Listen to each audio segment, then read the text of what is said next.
Hello and welcome to Inside Iraq. I'm Jassim Azawi. Iraq is due to hold a parliamentary election in January 2010. It will be the second time that Iraqis vote for a national parliament since the US-led invasion 6 years ago. Political parties are scrambling to create alliances, but so far, almost all the powerful political blocs are either ethnic or sectarian in nature. The Iraqi National Alliance is one such electoral alliance. Its new leader is the young Al-Hakim, following the death of his father, Abdel Al-Hakim. Can the son fill his father's shoes? What does a hereditary succession say about freedom and democracy in Iraqi politics? And will sectarian politics endanger Iraqi nationalism? A new phase for Shia Muslim politics in Iraq after one of the country's most powerful politicians died at the end of August after a battle with lung cancer. Abdel Al-Hakim was the leader of the Islamic Supreme Council of Iraq, one of Iraq's most powerful Shia political groups. He came from a religious family that prided itself on fighting Saddam Hussein's regime. Hakim and his brothers left Iraq soon after Saddam took power in 1979. In 1982, his elder brother Muhammad Baqir al-Hakim formed what was then called the Supreme Council for the Islamic Revolution in Iraq, or SCIRI. Aziz became the head of its military wing, the Badr Brigade, a militia-type force that was trained, funded and armed by Iran. Following the US occupation of Iraq, the Hakim brothers returned. Aziz became the head of SCIRI after the assassination of his elder brother in a car bomb attack in Najaf in August 2003. He led the main Shia bloc, called the United Iraqi Alliance, that swept to power in the elections of 2005 and became the main coalition grouping in parliament.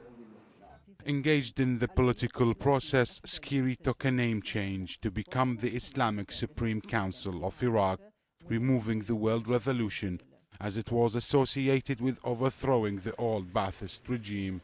With Abdel Al-Hakim now dead, the leadership of the Islamic Supreme Council of Iraq has passed to his son Ammar. The new leader is still young in political terms, and he faces some tough challenges as Iraq's general elections looms. There are differences between two of Iraq's largest Shia parties, Hakim's group and the Dawah party of Iraqi Prime Minister Nouri al-Maliki. Efforts to rebuild the Shia parliamentary bloc have collapsed. Al-Maliki's party has been excluded from the coalition. Some of Hakim's senior party members say the door is still open for anyone to join. I wish that our brothers from the Dawah party are with us. God willing, efforts will continue to get everyone in this alliance, including the Dawah party. The young Hakim's most immediate task will be to try to resolve the political divisions within the Shia community, to try to prevent electoral defeat for his party and his community in the upcoming January elections. Omar Saleh for Inside Iraq. And now we are joined from Dubai by Kassim Daoud, the leader of the Solidarity Bloc, and from Baghdad, Saleh al-Mutlaq, leader of the National Dialogue Front in Iraq, and from London, by Iraq's elder statesman Adnan al-Pachachi, who is also a member of Iraq's parliament. Gentlemen, welcome to Inside Iraq. Kassim, let me start with you. Al-Maliki has refused to join the new bloc that has been created, and you are a member of that bloc, the Iraqi National Alliance, primarily because of the presence of Ibrahim al-Ja'fari and perhaps Muqtada al-Sadr. Can Al-Maliki win without your bloc? Well, this is a very difficult question. I mean, it's premature to answer the question like this, but I would like to comment that the alliance actually is still open to everybody. We announce it as a bloc which has to be the foundation for the national mandate or national enterprise. We cannot say that Maliki didn't join us so far. The negotiation is still going on. Kassim Daoud, it seems to me that his answer is final. He wanted to be the sole candidate to run for the premiership, as well as he wanted a limitation on Ibrahim al-Ja'fari and Muqtada al-Sadr bloc. That has become amply clear. Well, probably for you is clear, but for me, since I'm an insider, actually, I'm not looking at the situation as it is. The guy having a sort of political mandate, he would like to pursue with his mandate. The alliance have their own mandates, so I cannot say that the negotiation terminated. I think still we have room, although the room is probably a little bit slim, but I think that we cannot give such a sharp answer till we have to wait for probably 2 more weeks. Slim indeed it is. Adnan El-Pachachi, as politicians with your finger on the pulse of Iraqi body politics, how much distrust is there among the political parties? Well, we feel that the present government has not done its duty properly. We still have corruption. The security situation is still very fragile. Incompetence in many departments of state is very clear. And of course, sectarianism still plays a very important role.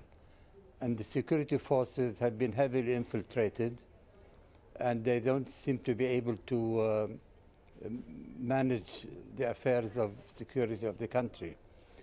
As you know, I personally and many others, from the very beginning, after the invasion of Iraq, we were against sectarianism as a basis for political activity.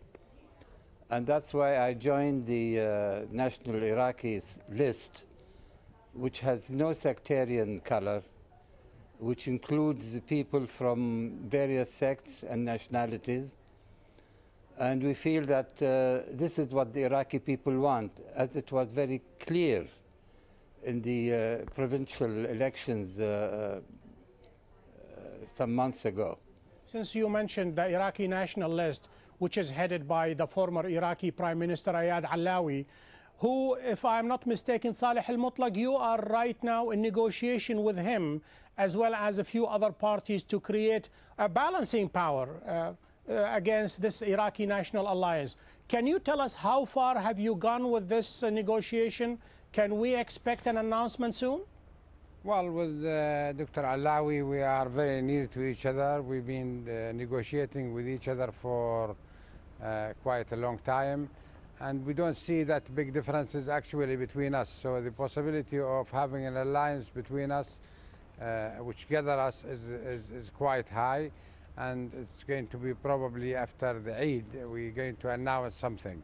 Anyway, we think, Dr. Jassim, there are about 70% of the Iraqis who did not participate in the election before. Those are the people who are against the political process, or they are not satisfied with this political process, and they are against the existing government and the existing parties who are running the government now. We look forward to join those people and to encourage them to participate in the election. The problem under is one leadership, that we are facing, Saleh al-Mutlaq, I understand that you are also negotiating with 3-4 other parties. What we have heard from the media right now, it is the question of the leadership. Who is going to head that list, and whether it's going to be a collective leadership or not? Well, I don't think we should disagree on the leadership. I think the image that we are trying to put is that the competition is who is going to participate in saving the country, not in leading the country at this time. Leading the country or being a prime minister or a president without the possibility of doing something to Iraq, which is now in a very serious situation, is not going to do much. What I heard from Dr. Allawi, that he is not interested in having the power if he cannot do the change in Iraq. And this is also my belief too, that it is not a matter of having a post in this government. It is a matter of saving the country, which is going to fall apart unless there is a group of elite people who can lead the country to a safe place.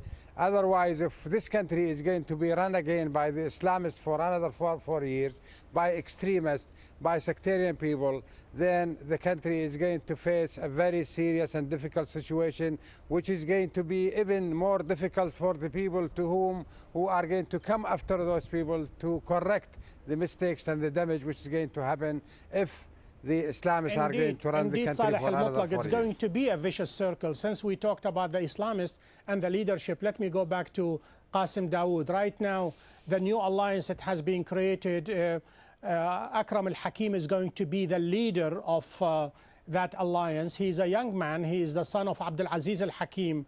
Surely he does not have the experience in order to carry the mantle of his father. Well, first of all, let me just say some comments on Dr. Mutlaq's statement. Unfortunately, he gave a figure that 70% of the Iraqis didn't participate in the election. I'm really surprising from where he got this percent or this data. This is the reality apart from Dr. No, come on, come on, the reality apart from what was being published. The IHAC really announced their statistics, and the United Nations arise their statistics, nothing like this at all.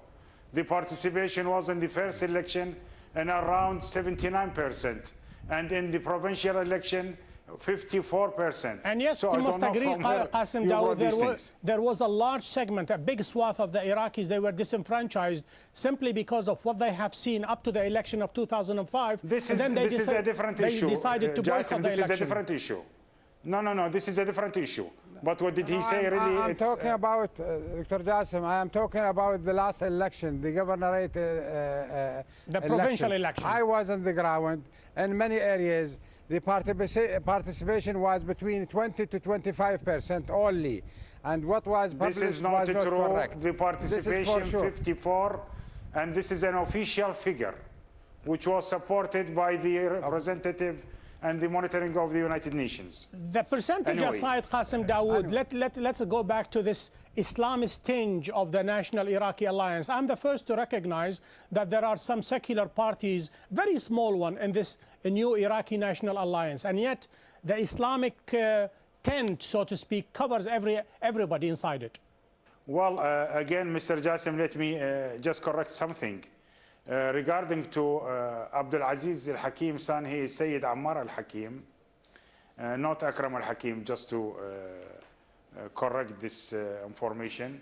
Regarding to the alliance, actually, yes, indeed, it's include many names, many secular blocs beside the Islamists. And the aim of this alliance, as I mentioned in the beginning, that our vision that we would want to create or build or establish the foundation of the national bloc or national alliance headed or led by a clear political mandate.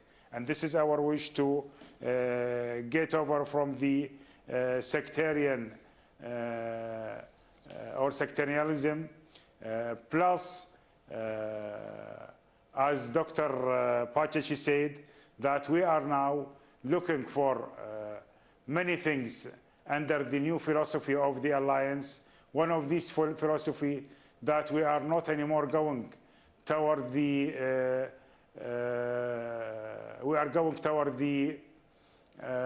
competence.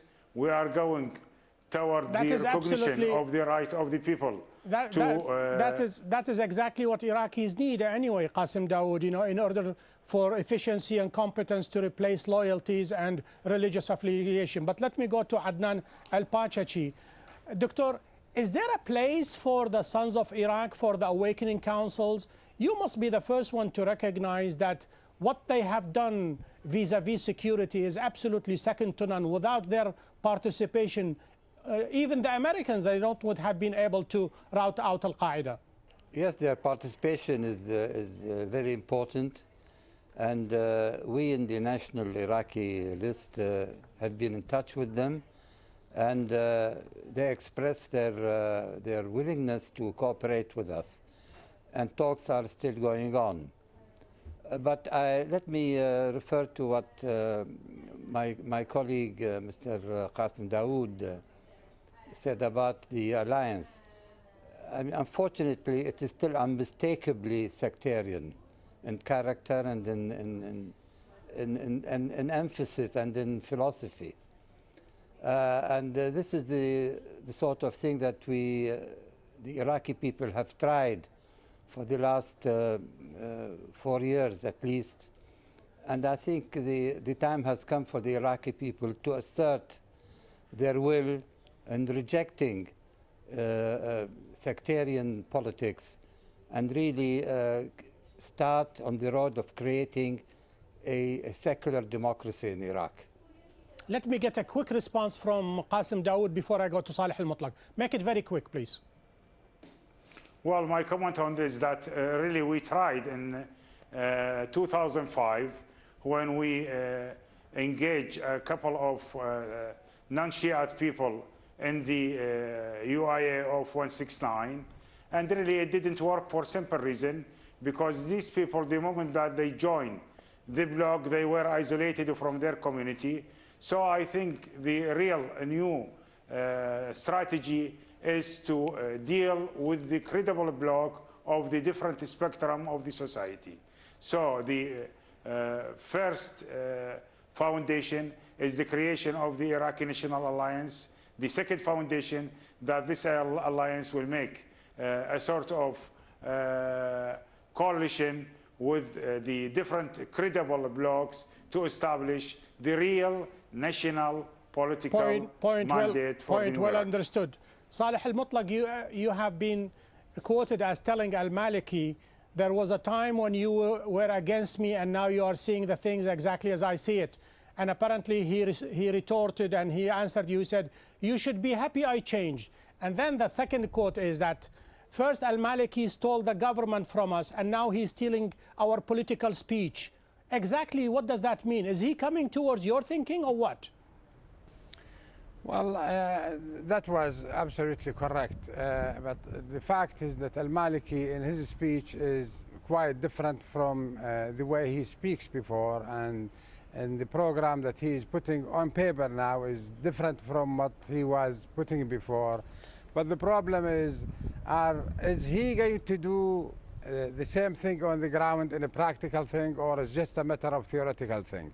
I think al-Maliki managed to get out of a sectarian bloc, which is a point that has to be encouraged. It's a matter that has to be encouraged and supported by us and by all those who are nationalists, all those who are, you know, pro-liberal. But is it for ulterior motives, Salih al-Mutlaq? Is this leaving of the sectarianism, is it 100%, or is it for political reasons?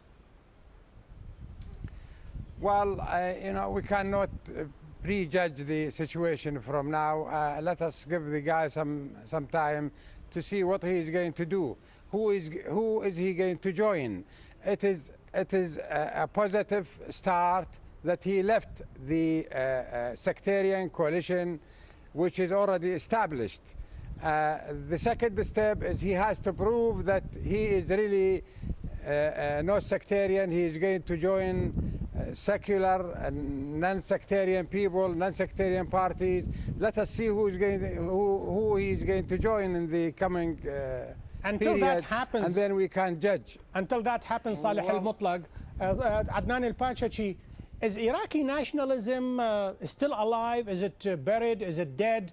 I mean, right now, the people talking about Iraqi nationalism is very, very small. Am I correct? Am I wrong? No, I think most people feel that their identity is Iraqi, and of course there's the Arab majority in Iraq who feel that they are part of the Arab nation, of the Arab world. No, I think the question of identity is not a problem, because Iraq is, they have been thinking as one people for thousands of years, ever since the dawn of history and the civilization in the valley of the two rivers. Actually, I'm again surprised from Dr. al-Mutlaq, because he is just all of a sudden start to criticize the Iraqi National Alliance, and he accused it as a sectarian bloc. I mean, really, I would like just to hear from Salih what sort of definition for the sectarian. Is his bloc non-sectarian? how he can design or define the sectarianism in these things. I cannot understand this. Let us hear the answer. No, my bloc is not sectarian because it's a mixed bloc. It contains all the constituents in Iraq.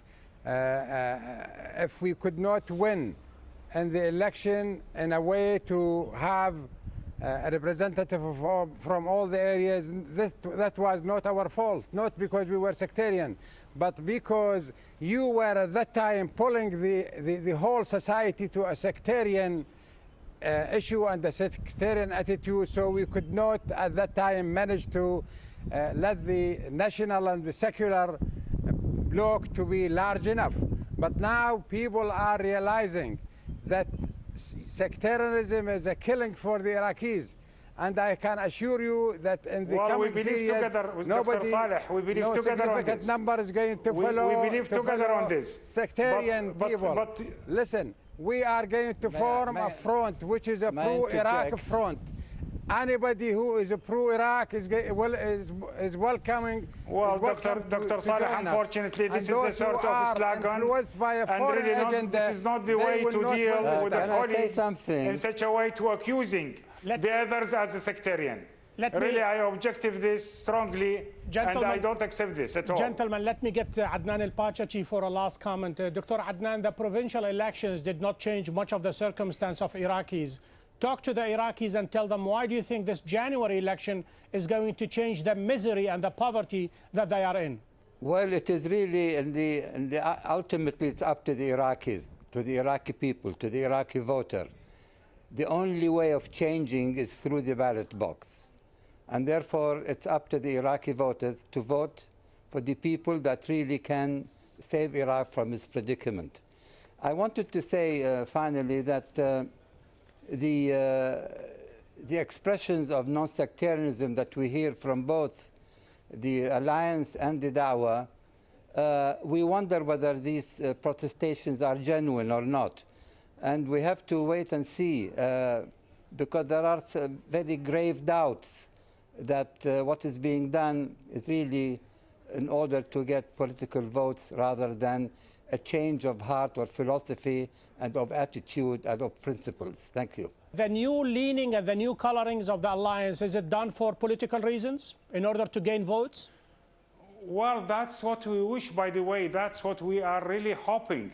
We want to see a sort of competition on the political issues rather than on the sectarian or ethnic issues.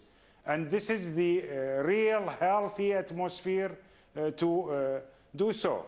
So my acquisition that always when we want to blame somebody, we say that this bloc is a sectarian and I'm a nationalist. This is not the way to deal with the situation.